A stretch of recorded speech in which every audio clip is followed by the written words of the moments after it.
O Jorge, secretário de Saúde, tem uma dúvida: onde e como encontrar as melhores evidências para enfrentar um problema de saúde como a eclâmpsia em gestantes lá no município de Piripiri?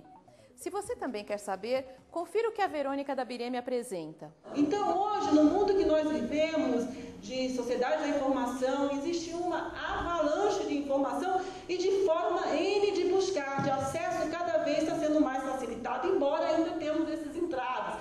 Mas enfim, a informação está cada vez mais disponível, a evidência científica está cada vez mais disponível e mais fácil de ser acessada.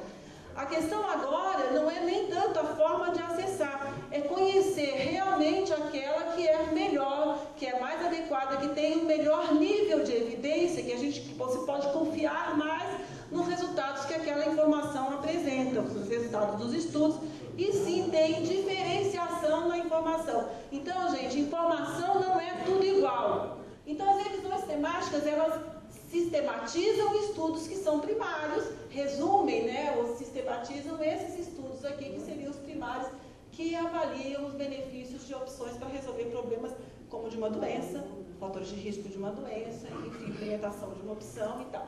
Então, as revisões temáticas não é a mesma coisa, não são a mesma coisa que uma revisão de literatura. Cuidado, vocês vão encontrar muitas publicações nas revistas, enfim, nessas que circulam por aí, enfim, todas em várias bases de dados como revisão de literatura. Uma revisão de literatura é diferente de uma revisão sistemática. A revisão sistemática tem um critério super rígido, vem da medicina baseada em evidência enquanto metodologia. A diferença, eu vou contar uma história bem rapidinho, porque meu tempo é pequeno aqui, ele está morrendo de pressa. Bem, se eu faço uma revisão de literatura e eu tenho uma hipótese, por exemplo, que que o mundo, vou falar que eu sempre falo, que o mundo é azul, essa é a minha hipótese. E eu vou escolher estudos que digam que o mundo é azul. Aqueles que falam que o mundo é rosa, eu vou deixar de fora da minha revisão de literatura. Então, a seleção dos estudos, ela tem algum viés, não está explicitado como foi o critério de seleção do que entrou ali. Eu normalmente incluo aquilo que favorece. Isso é muito comum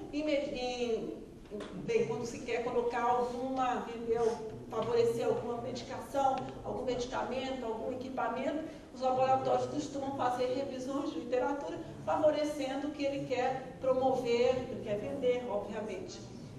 Uma revisão sistemática não, os critérios são explicitados de seleção dos documentos, e isso então elimina um pouco o viés, E aí eu realmente vou chegar a uma conclusão se o mundo é azul ou rosa, se foi baseado numa revisão sistemática ou não. Eu digo não é nenhuma coisa nem outra, pode acontecer. Como Verônica bem lembra, a meta é encontrar revisões sistemáticas, que são os estudos mais confiáveis, e depois analisar como aplicar as ações recomendadas de acordo com o contexto onde o problema acontece. Para facilitar a vida do Jorge no processo de tomada de decisão, existem ferramentas que facilitam o entendimento. Veja, o método POCR ajuda a organizar o problema. O P representa a situação problema, por exemplo, a eclâmpsia ou a pré-eclâmpsia.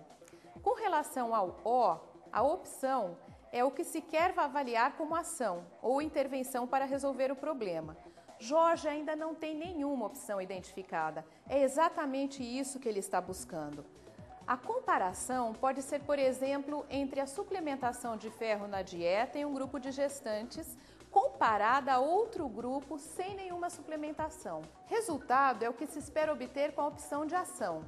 No exemplo, o que se busca é diminuir o risco da pré-eclâmpsia e, por consequência, evitar a mortalidade perinatal. Uma vez estruturado o problema, é hora de partir para a pesquisa. Vamos entrar no portal www.bvsalude.org e ir direto ao portal de evidências, onde estão disponíveis os tipos de estudos mais adequados para responder à questão, como as revisões sistemáticas, que têm acesso gratuito.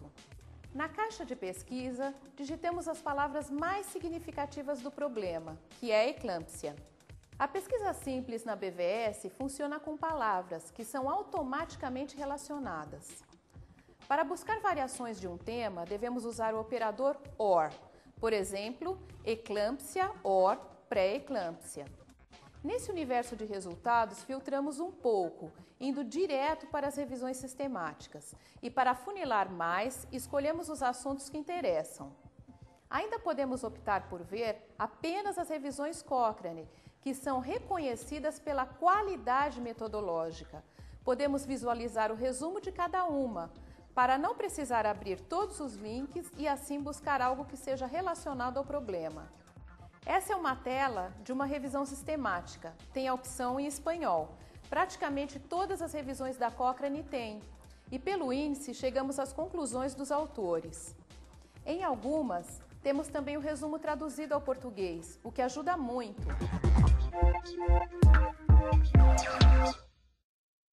Encontrar uma revisão sistemática é uma etapa no processo de tomada de decisão. Agora é a vez do gestor analisar se as ações avaliadas nessa revisão são aplicáveis ao seu contexto local e, se for o caso, tomar esse estudo como base ou evidência para enfrentar o problema. Temos aí um desafio importante. Se não houver uma revisão sistemática, é preciso buscar outros tipos de revisões ou estudos para o caso do Jorge, no Piauí. O problema requer uma ação para prevenir ou reduzir o risco de uma situação de saúde, a eclâmpsia. Não encontrando uma revisão, temos que buscar a matéria bruta, que são os estudos primários, sendo que o tipo de estudo mais adequado nesse caso é o ensaio clínico randomizado. A grande maioria das revisões já sistematizam esse tipo de estudo. Também é importante lembrar que no Brasil, o Ministério da Saúde está apoiando e promovendo a disseminação de evidências e o uso desses estudos para a gestão do SUS em todos os níveis. Você vai saber um pouco mais dessa ação no próximo e último bloco.